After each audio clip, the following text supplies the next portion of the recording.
Now on Tyra. Born with both parts. Imagine going through life where you're both male and female. Most people think woman. What do you look like below the belt? It's like the surprise and the Cracker Jack box. And the big question, can you have sex both ways? And the secret that led to fatal measures. You look in the mirror and you saw breast coming. I wanted them gone. I tried to cut them myself. What did you cut them with? Kitchen knife. Tyra starts now.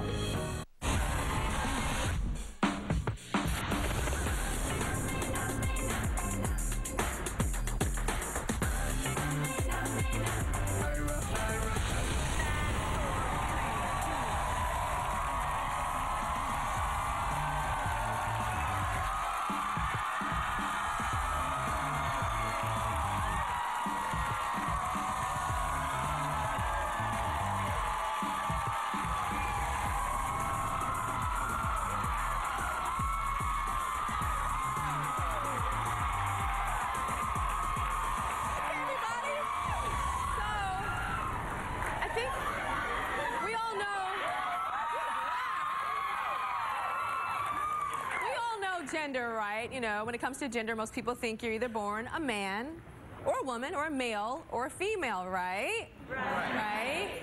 But it's not true. No, it's not. Check this out. Female South African sprinter Caster Semenya broke several women's records at the 2009 World Championships. But her moment of glory was overshadowed when she was ordered to undergo gender testing. Caster Semenya was discovered to be intersex.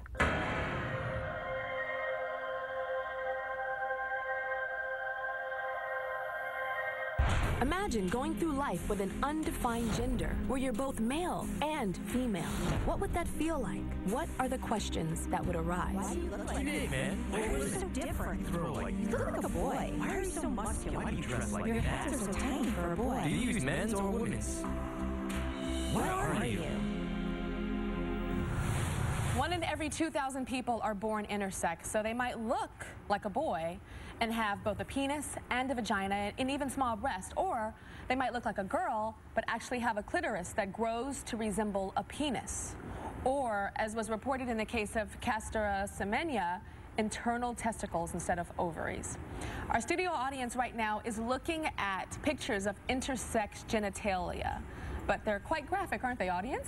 I mean, it's pretty out there. So we're not showing you on television, but I did want the audience here to understand genetically what it looks like, physically, biologically, what it looks like. Being born intersex is rare, but believe it or not, it's really not that rare. 1 in every 2,000 people are born with red hair. So being born intersex is just as common as being a redhead, because 1 out of 2,000 people are born intersex. So we all know redheads, right? I'm sure somebody knows or seen a redhead walking down the street and you know that's her natural red hair or his natural red hair. That amount of people are also intersex. Hida says that she always felt different growing up, but didn't realize that she was intersex until her 20s. Yeah. Wow. So first of all, explain the difference, because you know the tape ended with, what are you? And I know a lot of people say hermaphrodite. What is the difference between hermaphrodite and intersex? Intersex is the modern word for people that are born with atypical sex anatomy. And hermaphrodite was the older term that was used to describe everyone. But it's a little misleading because it gives the impression, like the old Greek myth that it's based upon, on someone that's really both. So people have all these ideas like you literally have both a penis and a full vagina, and you could impregnate yourself or something. That's not humanly possible. Impregnate yourself? Yeah, People have said that? You've heard that? I've heard that, yeah. So that's not humanly possible. It's actually like a spectrum between female and male. All babies start female. People don't really realize that. I didn't even know that. And then you convert to male when the hormones kick in if the baby's going to be male. So intersex people there's a whole variety of intersex conditions. Like 0 to 10. 0 would be male? Like, well, you start at female, right? Oh, female. So let's say 0 is female, and then 10 is male. So intersex Where are you? people, I would say I'm probably, like, biologically about a 3.5 or so, or 3, kind of, yeah, more on the female side. Like, Got it. Biologically female, but I have more male hormones. So I started to kind of, like, develop into a male body, but it stopped. Got it. So you, biologically, physically, what do you look like below the belt? Well, it's like something in between, basically. Like, you know, when I was growing up, I didn't really know. I never like had people to compare to. Yeah. But once I started seeing other females, I was like, wow, my clitoris is much larger. So it looks kind of like a little penis, basically, but like not like if I was a man, like it definitely. You know, people would be like, wait a minute, that's not. So if you were a man, would it look odd, or would it be just like small? It would be like like a miniature version. Like a miniature penis. Yeah, it's a miniature penis. Got it. Okay. So yeah, that's it. And so it's a miniature penis. So when you get aroused, do you become erect? Yes, Really? totally. Yeah, and I can actually penetrate with it. So you can have sex with a woman with your clitoris and actually penetrate her. Yeah. Yeah. Okay, when you, Yeah. I can say this, orgasm. Can I say that on TV? When you orgasm, do you ejaculate something? No, because it's still a clitoris. No hole right? on the end. Exactly. Got so it. it's like I'm not peeing out of it. I don't ejaculate. I don't have sperm because I have ovaries. Got you know, it. I get a period. I can get pregnant. So basically, it's like if I didn't have a large clitoris, everything else is regularly female. Got it. What about it's dating? Like, did you ever date guys? I had a boyfriend in 8th grade and in high school just because everybody was doing it. It was the only thing I could do at that time. Yeah. No one was out then, you know.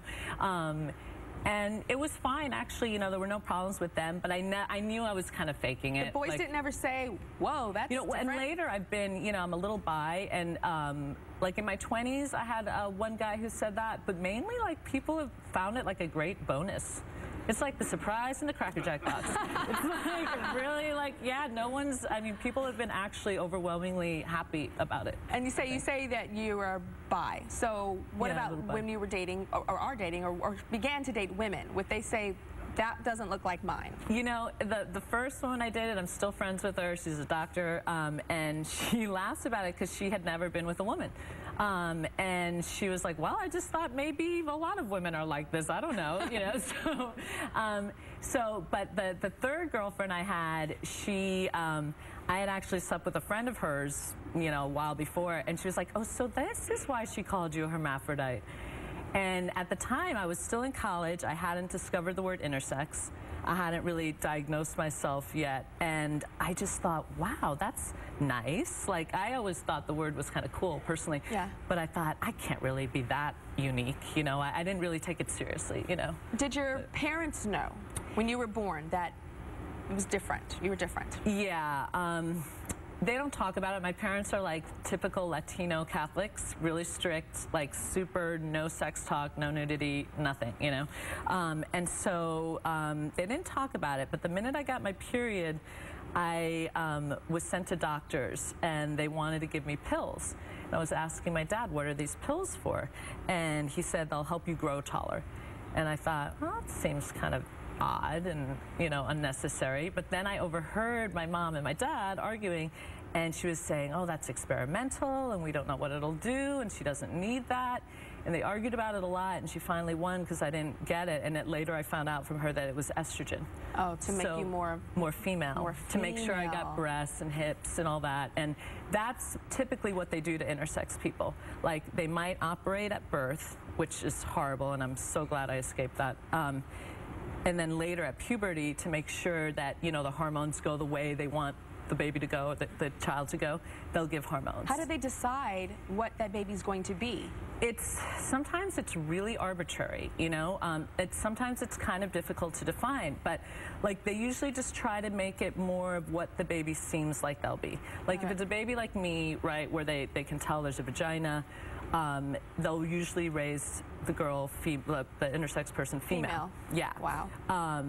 But later on, that person might decide, you know, they feel more male because of the extra testosterone and their large clitoris, you know. But the main point and the reason I talk about this is because it should be a person's choice. You know, like, as we all know, everyone feels different, you know. And so to have it done in infancy is really dangerous because later, and I've met a ton of people like this, they want to go back. Now they can't. Do you have breasts? Yeah, they're little. But there's something. Yeah, there's something. But do you have hair on your chest? No. No. But I do see a little bit of a shadow around your mouth. Do you grow a beard or mustache? I can get facial hair, like beards. Yeah, Wow. like not a beard really, but like just a little mustache something, hair. something. Yeah. And when you're growing your hair, are you attracted to that on your face, or do you say no, go away? You know, for me, it's like, and this is where I'm kind of different than a lot of people. Like, it's really a mood thing. Like some days I feel super masculine, and I'm like, yeah, go for that. And you know, there's photos that I think the that's audience you on the seeing. right. Yeah, and as so the guy. Yeah. Side of you. Yeah. And then on the left, the like America's Next Top Model side of you. We'll be right back.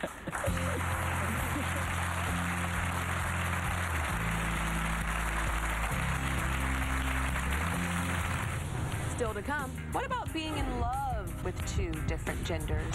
She's gonna beat her to where I can beat her. I love you. Grace, what